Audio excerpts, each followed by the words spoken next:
एकच प्रार्थना करायची आहे देवाला, देवा आमची जी संतती आहे, आमचे जे मुलं आहेत, आमचे जे लेकरं आहेत, आमच्या पोटी काय व्हावेत, चांगले संतान, चांगलं कुळ निर्माण व्हावं. ज्ञानोबारांसारखे, तुकोबारांसारखे, नाथ बाबांसारखे, भगवान बाबांसारखे, वामन भावांसारखे आपल्या पोटी काय व्हावे, संतान यावं, असे भगवंताला आपल्याला काय करायचे आहे, विनंती करायची आहे. गळ्यामध्ये माळ दे, हातामध्ये टाळ दे, गळ्यामध्ये माळ दे, हातामध्ये टाळ दे, देवा मला एक तरी अशी संध्याकाळ दे, संगीताचे ज्ञान दे, कंठामध्ये तान दे, संगीताचे ज्ञान दे, कंठामध्ये तान दे, तुझे गीत गाता यावे ऐसे वरदान दे, मायेसाठी माय दे, वारीसाठी पाय दे, मायेसाठी माय दे, वारीसाठी पाय दे, तुझी कृपा काम देनु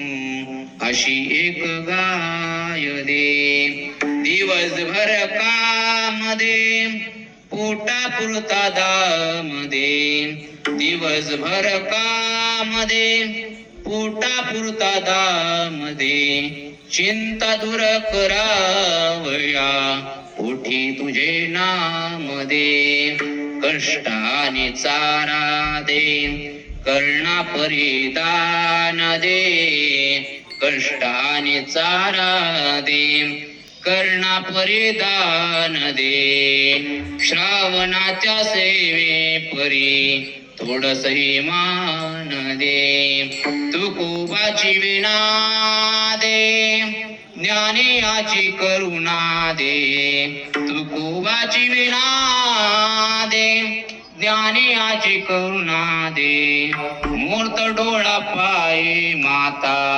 ठेवून या मरण दे. देवा तुझा जर आम्हाला मरण देत असेल ना, इतरत्र कुठेही नको देऊ, तुझ्या चरणावर मरण दे, असं भगवंताला नाथ बाबा काय करतात, विनंती करतात, वंदन करतात. देवा माझे मन लागू तुझे चरणी, संसार व्यसनी पडून दे, नामस्मरण घडो संत समागम, भोगाची भ्रम नको देवा.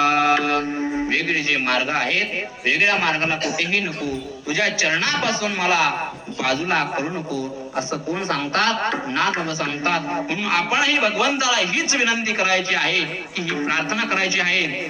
ज्या सच्चिदानंद बाबा आहेत, सच्चिदानंद बाबांना ज्ञानोबांनी काय केलं, मोहिनी राजेच्या नगरीमधून प्रेत यात्रा चालली, आणि प्रेत यात्रा चालल्यानंतर शेके 1212 तरी टीका केली ज्ञानेश्वरी. सच्चिदानंद बाबा आदरे लेखूप झाला, म्हणून सच्चिदानंद बाबाकडून ज्ञानोबांनी ज्ञानेश्वरी सारखा ग्रंथ काय केलेला आहे, पूर्ण करून घेतलेला आहे. ज्या ज्या घरामध्ये ज्ञानेश्वरी सारखा ग्रंथ आहे, त्या घरामध्ये कुठलीही भूत बाधा पिशाच होणार नाही. त्या ठिकाणी काय राहील, अखंड सदैव काय राहील, समाधान राहील. म्हणून हेच समाधान आपल्याला करण्यासाठी हेच अभंगाचं शेवटचं चरण.